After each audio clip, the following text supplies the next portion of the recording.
data? Remember this happening? This was kind of it was one of those nationwide news things. And I'm assuming because it might have been close to like a congressional election year, we decided to pick on Florida again, because we like to pick on Florida. Sometimes they do dumb things. I mean, 2000 election. But then sometimes they do things like this that are a little less clear. There's no hanging Chad here, right? So, or dimpled Chad, hanging Chad, what the hell that was back. Oh, sorry, that was 14 years ago. You guys were like in diapers. Yeah, sorry.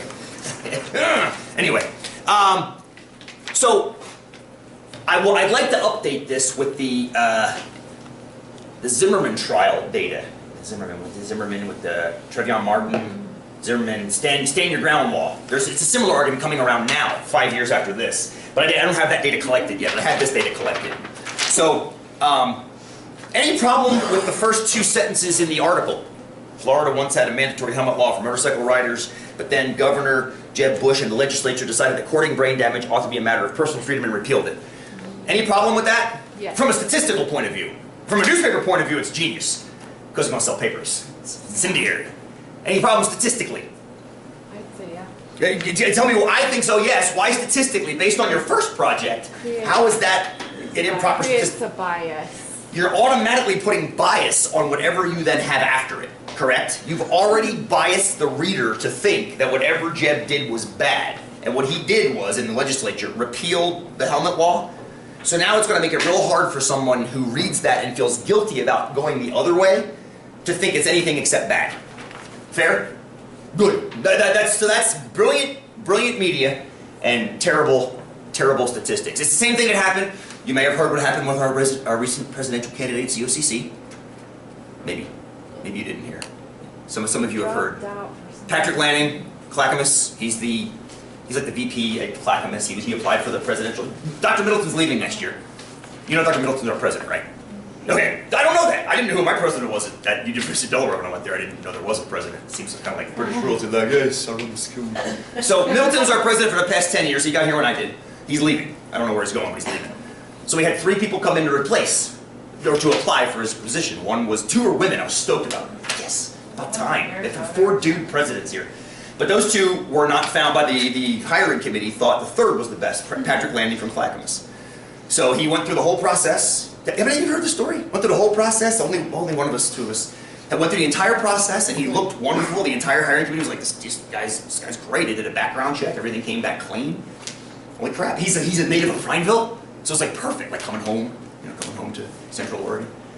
And then 2 days before the board meeting where they were going to announce that he was the final candidate, it turns out there's a tort form filed against him in Clackamas, which means that he hadn't at that point been accused of anything, but just that there was a tort form filed. And what that is, I had to do some research, because what the hell's a tort? Because that's going to be beef for dessert.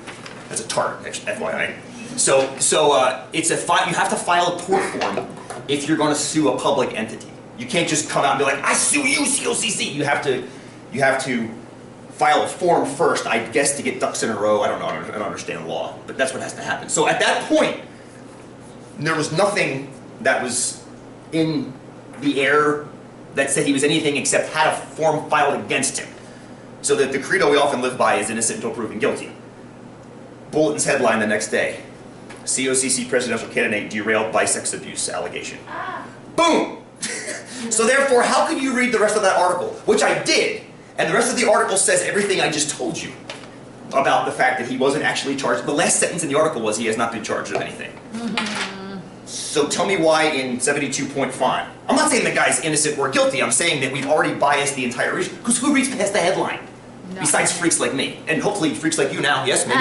Hopefully I've infected you with that thought too. So that's the problem with this. You start with an incendiary line. Of course the Bulletin's going to sell more papers that way. And then the first thing that I read the comments too of the article. I read the article, the comments on the Bulletin, there were none. It was KTVZ had a bunch of comments. Oh, the board of directors at COCC, I can't believe they let this go. They had no idea. Clackamas didn't tell them this. He passed the background check. It was hidden. The lawyers actually said, don't talk about this. To him. Don't mention this. He knew about it when he came here. Weird. Isn't that weird? That the law is set up in such a way that you can apply for president of a college and have a tort filed against you, but not have to bring it forth in your interview. Isn't that weird? That seems very strange to me, but that's the way the law works. Weird. Seems weird. I'm sure it wasn't intended to protect people that are guilty.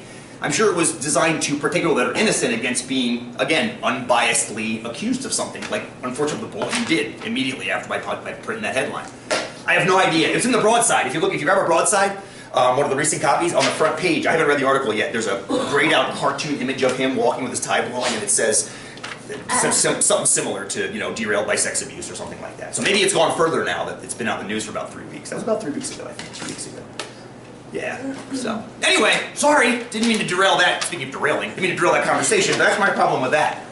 So I say, to hell with that, let's look at it statistically unbiased.